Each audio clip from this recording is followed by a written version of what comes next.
You've probably heard of the Book of James, but let me tell you an uncomfortable truth. Most people didn't understand a thing about what it really means. Yes, most of them.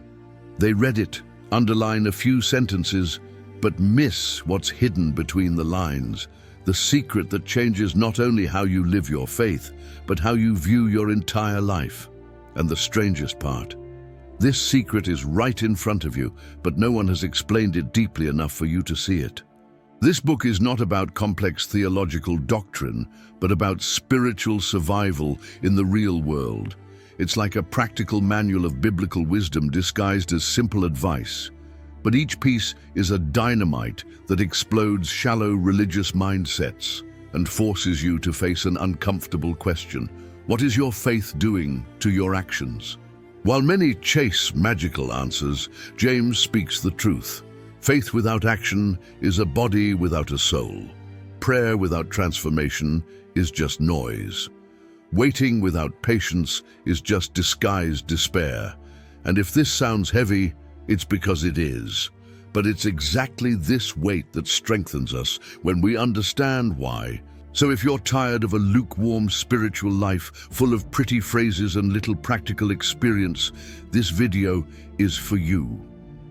We're going to walk through the guts of this book and pull out, one by one, the keys James left scattered around. And I'll warn you right now, you're going to be surprised, maybe even a little disturbed. But if you stay until the end, you'll understand why this small letter has a huge power to transform what you believe and what you do with it. Faith, that powerful word we hear so much, is not just a comfortable feeling or a pretty thought. In the book of James, it's clear that active faith is what gives life to true spirituality. You may believe in God with all your heart, but if that belief doesn't translate into concrete actions, it's like a fruitless tree. It simply serves no purpose. Imagine someone who says they love their neighbor, but closes their eyes to the suffering around them. James's teaching makes it clear that faith without works is incomplete, almost empty. Now think with me. How many times have you heard or even said, "I believe," but in practice nothing changed? Exactly, James's message pokes right there. It's like the popular saying, "Faith without works is dead." This is not just church talk, but a direct invitation for each person to get moving, do things differently, and get their hands dirty. For example, how about starting by helping a neighbor, donating your time to a social project, or being more patient in traffic? Small acts that reveal a living faith, biblical wisdom in action. If you look closely, James in the Bible didn't come to theorize, but to teach how to live faith in everyday life. He emphasizes that faith and action are two sides of the same coin. One doesn't work without the other. Like a wise man who knows well what he says, James shows that it's no use just believing. You have to show, prove, live it. You know that phrase we hear, "Be the change you want to see in the world." That's exactly what he's talking about. Faith that doesn't transform attitudes transforms nothing. And don't think that acting in faith is something impossible or inaccessible. On the contrary, James's teaching suggests a simple yet profound path. Act on what God places on your heart. If you feel called to care for a child, help an elderly person, or even listen to a friend in difficulty, that's where faith takes shape and strength. Active faith is fuel, and action is the engine that makes life go round. The book of James is full of this biblical wisdom that, if applied, changes everything. Moreover, this faith that acts is not free from challenges. Often acting in faith requires courage and resilience because the world doesn't always respond with applause, but it's precisely there that faith is tested. When we decide to live James's message, faith stops being just a belief and becomes a daily commitment to personal and social transformation. In other words, believing and acting become one thing, a cycle that can't be broken. And when we start putting this into practice, something amazing happens. Faith stops being a burden and becomes a source of joy and purpose. Biblical wisdom shows that active faith is a way to walk alongside God, touching lives and being touched by them. And then, when you least expect it, faith transforms not only those around you, but also yourself. And of course, that leads us to the next step, where the power of the tongue can either build or destroy the very faith we try to live. Words carry a surprising power that we often underestimate. In the book of James, this power is treated as a force capable of building bridges or tearing down everything around. James in the Bible warns us that the tongue, though small, can be an instrument of blessing or a destructive weapon.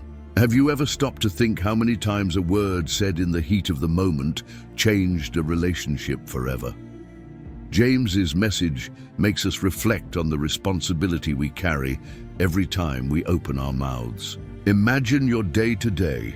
A word of encouragement can lift someone's spirits, but a thoughtless comment can cause deep wounds. James' teaching is not just an old piece of advice, but biblical wisdom that applies to all times. For example, on social media, where everything is said quickly, the tongue can spread both love and hate. Practicing self-control and choosing words that build up is a daily exercise that makes all the difference. Controlling the tongue is a constant challenge because it reveals what is in the heart. James in the Bible compares the tongue to a fire that can set a whole forest ablaze. Therefore, learning to tame this force is essential to living a coherent faith. It's not easy, of course, but you can start with small actions. Replace a criticism with a sincere compliment. Practice listening more than speaking, and think before you respond.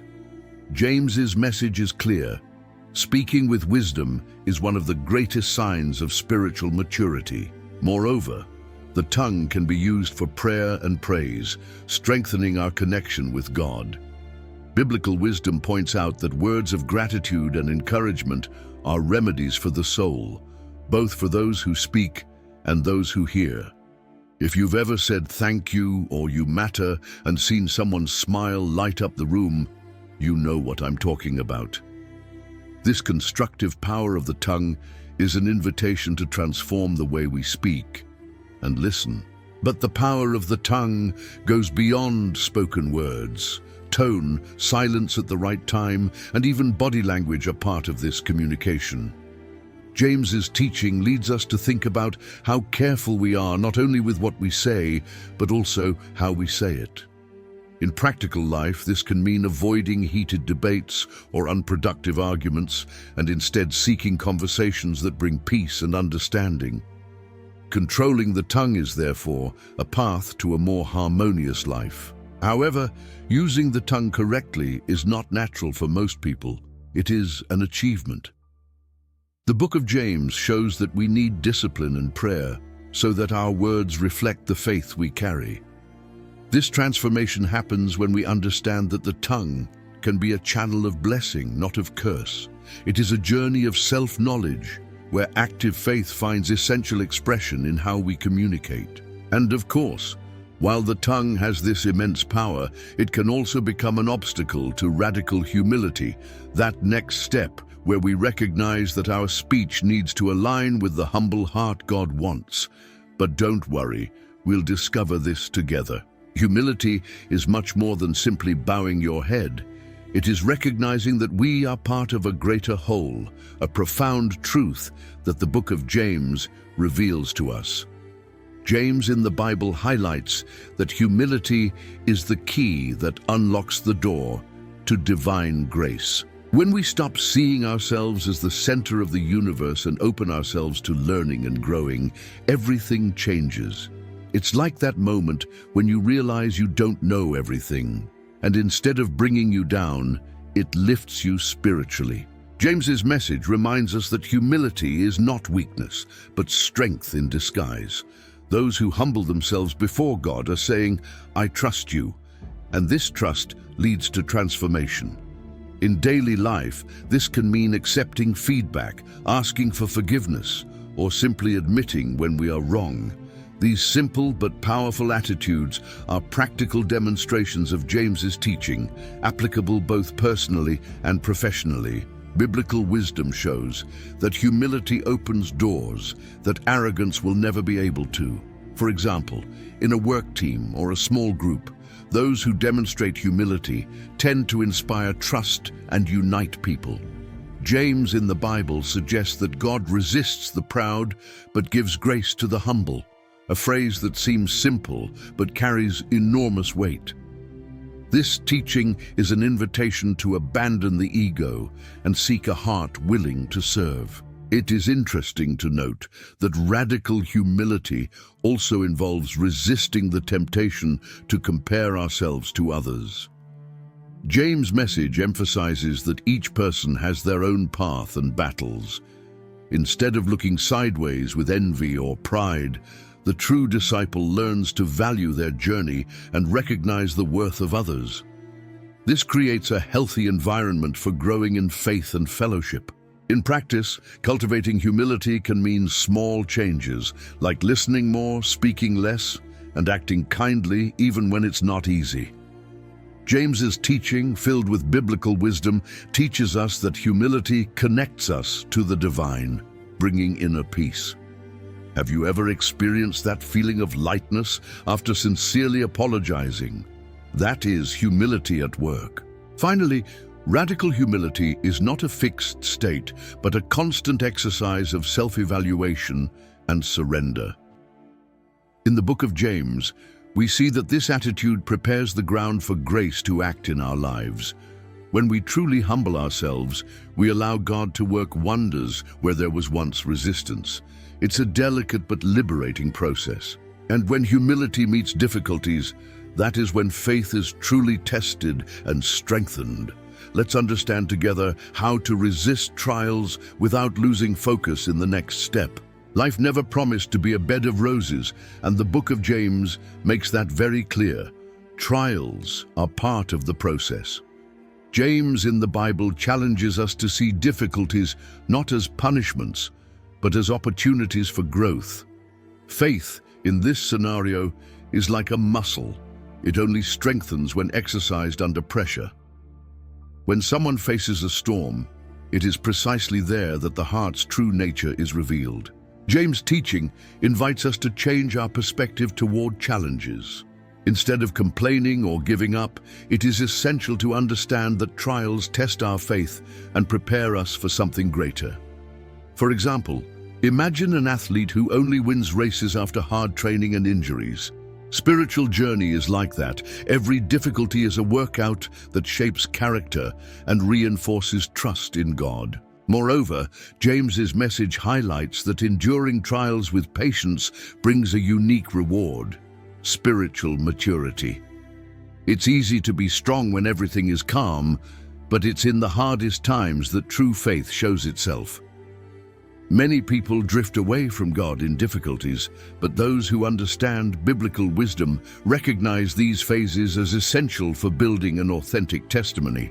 In daily life, resisting trials can mean staying calm in the face of a work problem, caring for family even when exhaustion hits hard, or persevering in a dream that seems far away. James in the Bible teaches us that it is possible to see difficulties as steps, not walls. The constant practice of this active faith transforms how we face life. Another powerful lesson from the book of James is that difficulties draw us closer to God because they force us to seek His help and wisdom. It is at this moment that persevering prayer makes sense, connecting the troubled heart to the source of strength. It is not uncommon to hear people say that after a crisis they experienced renewed faith and a deeper understanding of divine grace. Biblical wisdom also shows that enduring trials generate solidarity. When someone goes through a struggle and overcomes it, they become a light for others facing similar challenges. Thus, faith spreads in circles of support and inspiration, making the Christian community a true safe harbor. And this endurance is directly related to emotional control, a topic we will explore next, because learning to handle anger and anxiety is fundamental to keeping faith strong amid storms. In the book of James, biblical wisdom is not an abstract or distant concept, but a living science that applies to every detail of daily life. James in the Bible speaks of wisdom that goes beyond intellectual knowledge. It is practical wisdom that transforms attitudes and choices. This means that faith manifests itself in simple decisions, such as being fair at work, treating others with respect, and acting with integrity, even when no one is watching. James's teaching emphasizes that this wisdom is accessible to all who ask God sincerely, without doubt or hesitation. For example, someone facing a conflict at work can apply this wisdom by choosing words that promote peace instead of increasing tension. Practical wisdom teaches us to act with calm and clarity, finding solutions that reflect the values of the gospel. Furthermore, James's message points out that divine wisdom helps navigate complicated situations like financial decisions, personal relationships, and even time management. Imagine a person who needs to choose between investing in a new job opportunity or dedicating more time to family. Biblical wisdom provides light to balance these demands, showing that the easiest path is not always the best. In everyday life, this wisdom is revealed in small acts, forgiving those who offend us, being generous to those in need, or simply practicing active listening in conversations. James in the Bible challenges us to be wise in practice because that is where faith gains credibility. Wisdom that doesn't translate into action risks being empty, and that is exactly what the book of James firmly opposes. Another important point in James's teaching is that true wisdom produces fruits of peace, humility, and justice. Those who act with this wisdom avoid pride and arrogance, which are frequent traps on the spiritual path. It is an invitation to develop an ethical posture that transforms the environment around us, making relationships healthier and more uplifting. Moreover, practical wisdom is an essential tool to resist temptations and avoid choices that can harm the faith journey. James in the Bible shows that by seeking this wisdom, a person can better discern moments to act and moments to wait, strengthening their commitment to Christian principles. And speaking of discipline and control, practical wisdom prepares the ground for understanding the fundamental role of emotional control in the Christian life, which is the next topic we will explore, because knowing how to handle one's own emotions is one of the greatest challenges for active faith. In the book of James, faith comes alive not only in words, but above all, in actions that reflect care for others. James in the Bible reminds us that faith without works is dead, and nothing expresses this better than the commitment to social justice. When a person truly cares for those around them, the poor, the marginalized, the forgotten, they are practicing the true teaching of James. It's not enough to believe, one must act, because biblical wisdom leads us to roll up our sleeves and work for others. James's message also points out that social justice is not an option or a passing trend, but a reflection of genuine faith.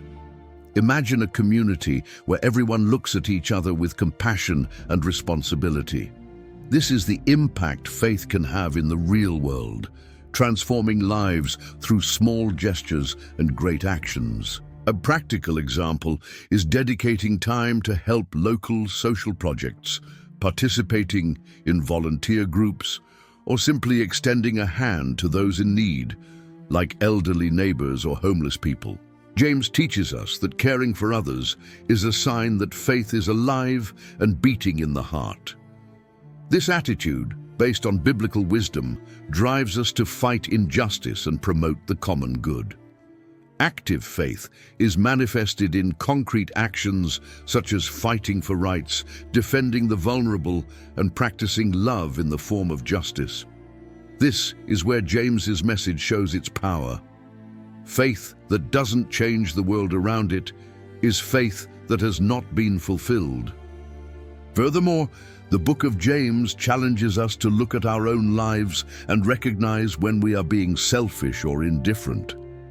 James's radical humility is also expressed in social justice because we must acknowledge that we all depend on each other. This makes James' teaching a compass for our daily conduct, reminding us that true faith is revealed in solidarity and commitment to human dignity. You can start with small actions, helping a family in difficulty, supporting community initiatives, or simply listening to someone who needs to be heard. James's teaching not only encourages the practice of these actions, but also shows that they are an inseparable part of faith. And by putting this into practice, life takes on new meaning, much more aligned with the biblical wisdom that James so brilliantly shares. Without a doubt, social justice is one of the greatest expressions of faith taught in the book of James. It is in the practice of loving others that faith stops being theory and becomes a silent revolution that transforms hearts and societies. James in the Bible leaves no doubt. True faith manifests itself in justice, in acts that build and strengthen human bonds. But speaking of controlling what comes out of the mouth, have you ever stopped to think about the power of the tongue? The next step shows us exactly how our words have the power to build up or destroy, and how this connects directly with the faith we profess. Saying is easy. Doing, that's where the challenge lies. James in the Bible leaves no room for inconsistent faith. He strongly emphasizes that living the word is the true thermometer of spirituality. And we're not talking about unreachable perfection, but integrity. The kind that exists when no one is watching, when there are no likes, applause, or audience. James's message exposes the disconnect between what is preached and what is lived. It's like a mirror, showing the face of someone who says, "Love your neighbor," but treats the waiter poorly. Or someone who talks about generosity but avoids giving time or attention. The biblical wisdom here is practical.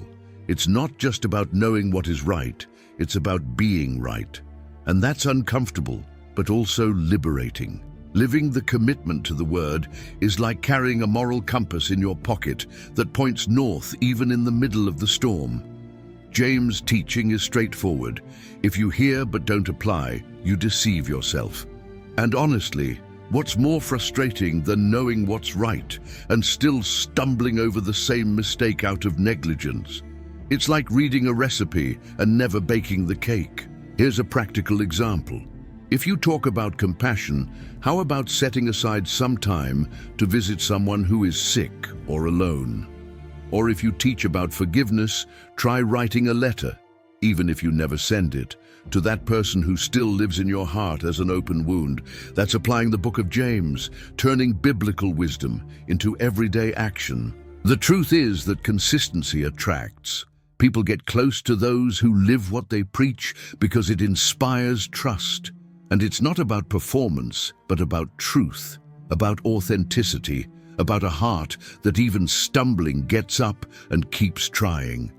James's teaching is like a constant reminder: don't live by words, live by actions. That is living faith. But let's be real, it's impossible to live all this by sheer willpower.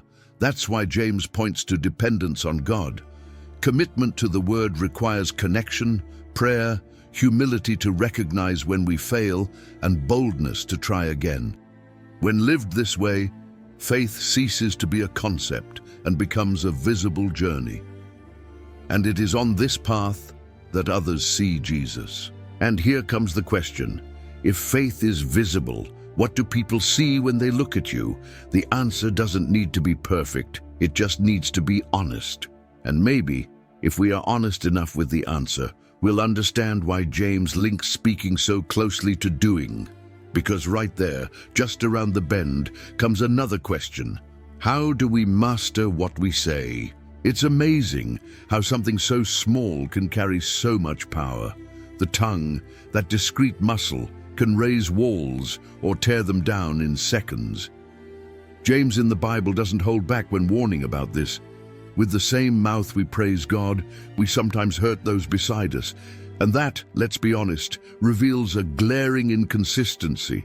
James's message is clear: Either we learn to use the tongue wisely, or through it we will reveal the worst in ourselves. You know that criticism you made on impulse but still echoes in the other person's mind, or that sincere compliment that changed someone's day.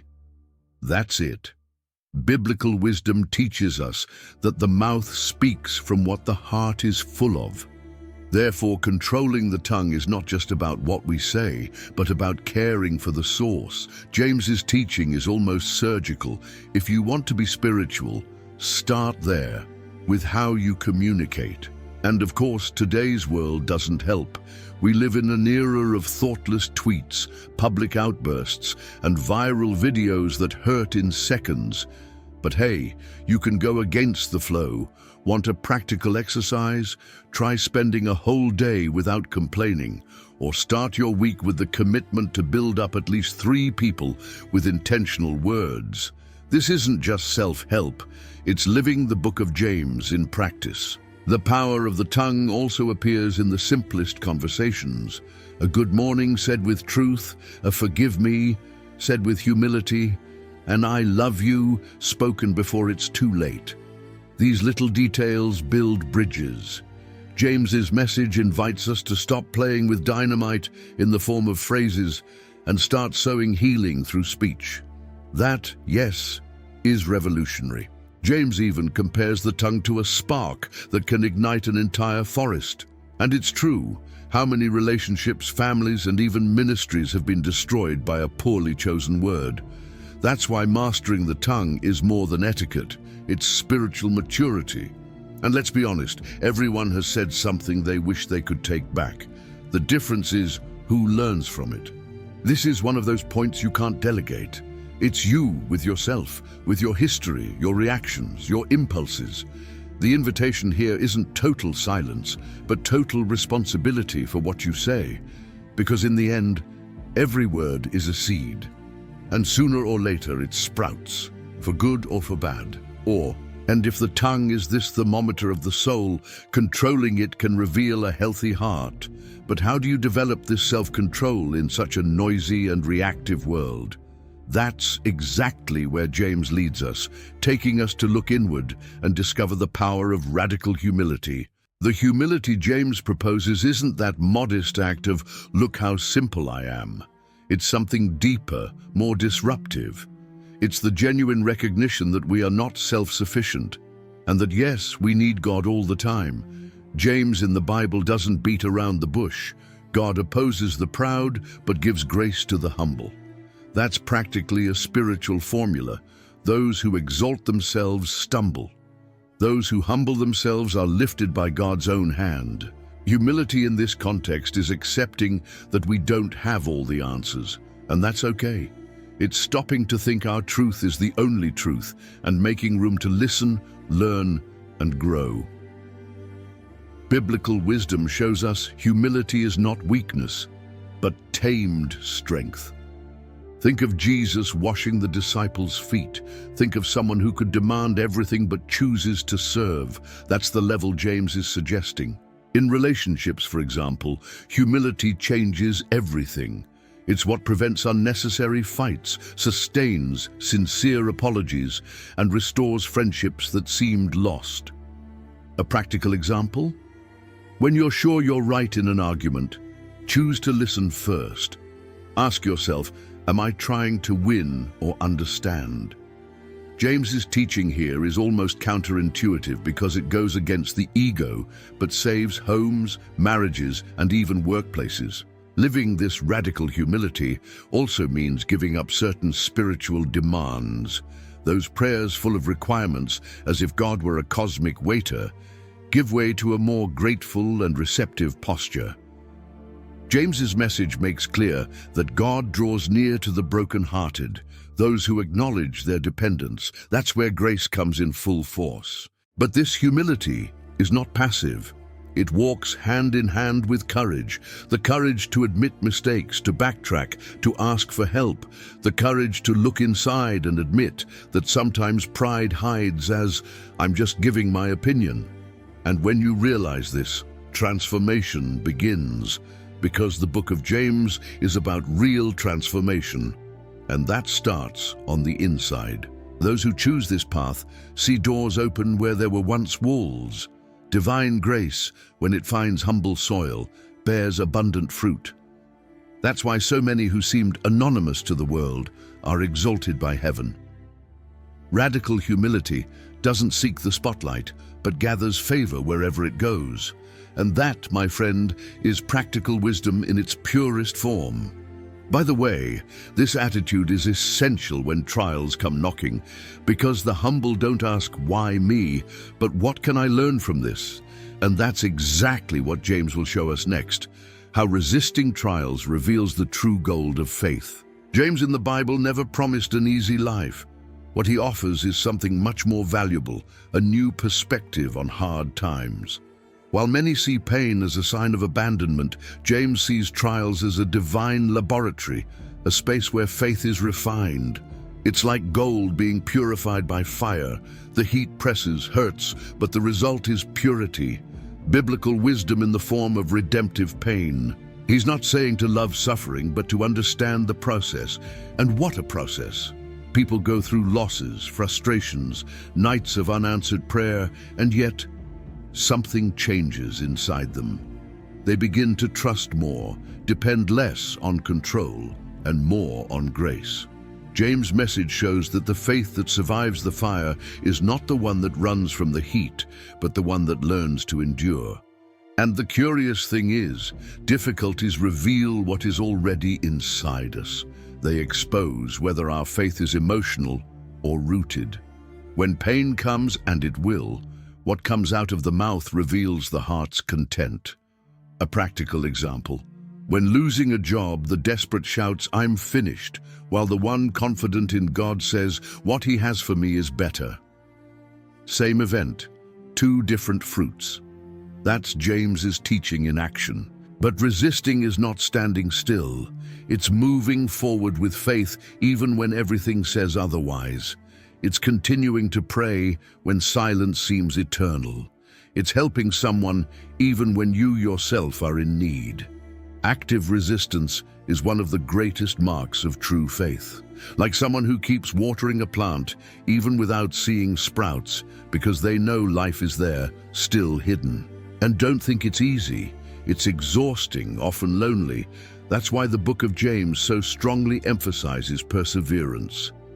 Because those who keep going, even with tears in their eyes, experience the supernatural. And when they look back, they realize the pain didn't destroy them, it built them.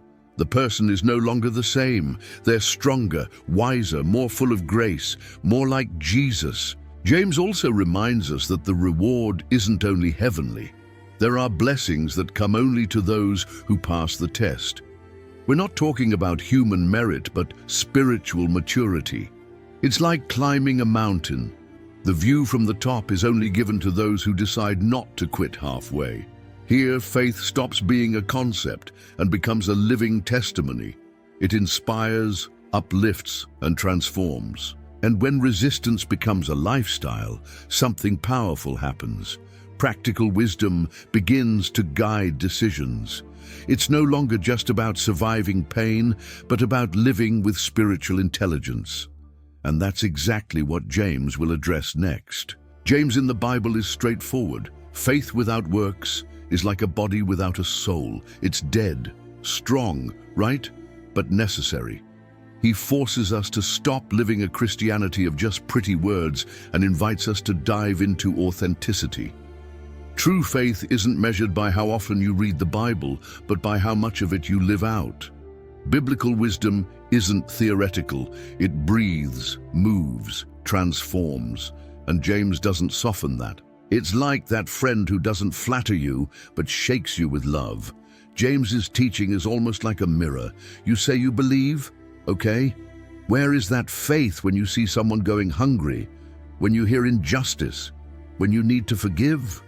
Because true faith isn't limited to belief. It commits to others. It acts, gives, heals, lifts up. And when it does nothing, maybe it was never real faith to begin with. Examples.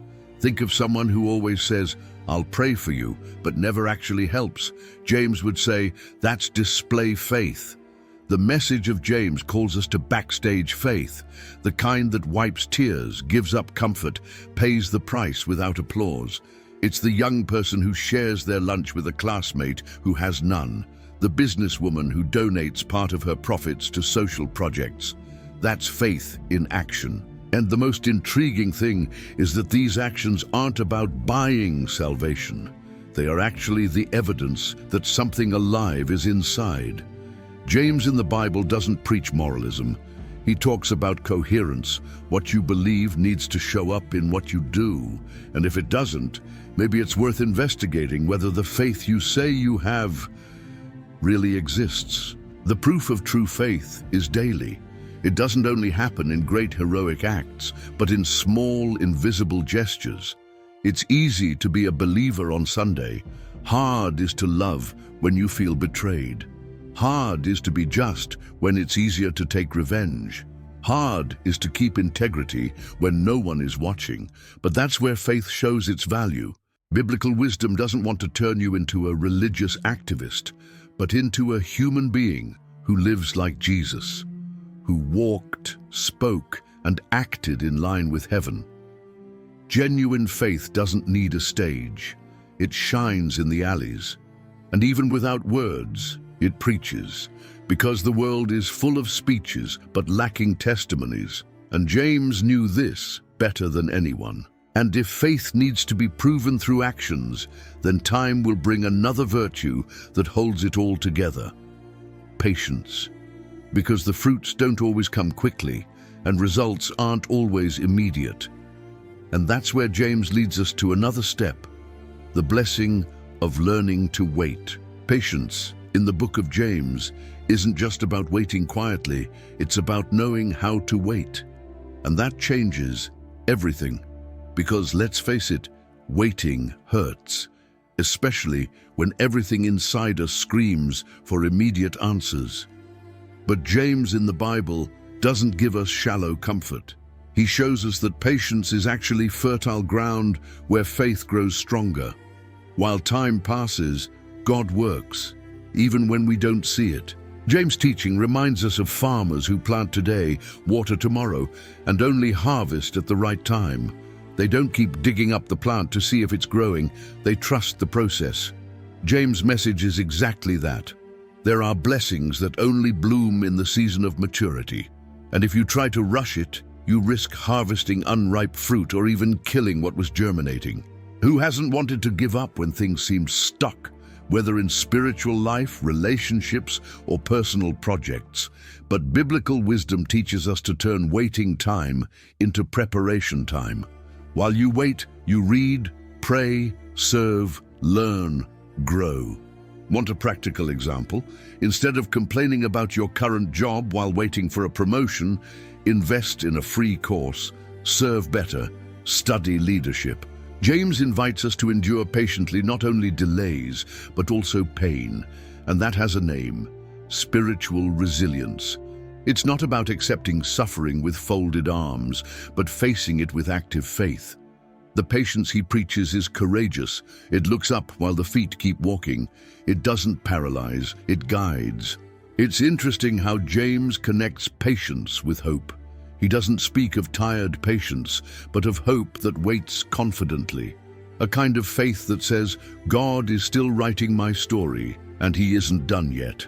It's a kind of spiritual endurance that refuses to believe God's silence is rejection. Patience is also the glue of the Christian community.